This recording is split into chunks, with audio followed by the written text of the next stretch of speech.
என்னமோ சரி நீங்க சொல்றீங்க ஏத்துக்கிறேன். வேற என்ன செய்யறது? இது ஏத்துக்கிறத தவிர வேற வழியே கிடையாது.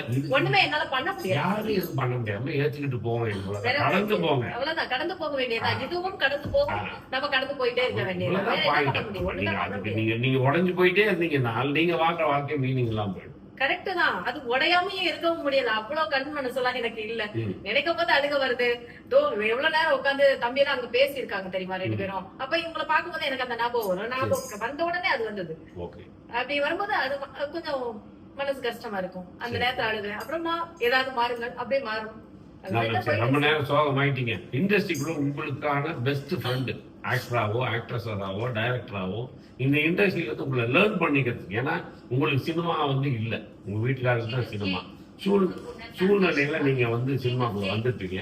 இந்த வந்ததுக்கு பிறகு உங்களோட சினிமாவில் இவங்க எனக்கு ஒரு ரைட் பார்த்து காட்டினாங்க, இவங்களோட அட்வைஸ் எல்லாம் எனக்கு பிடிச்சிருந்தது, இவங்க சொன்ன வழியில நான் போய் தான் பிக்கப் ஆகிட்டேன் அப்படின்னு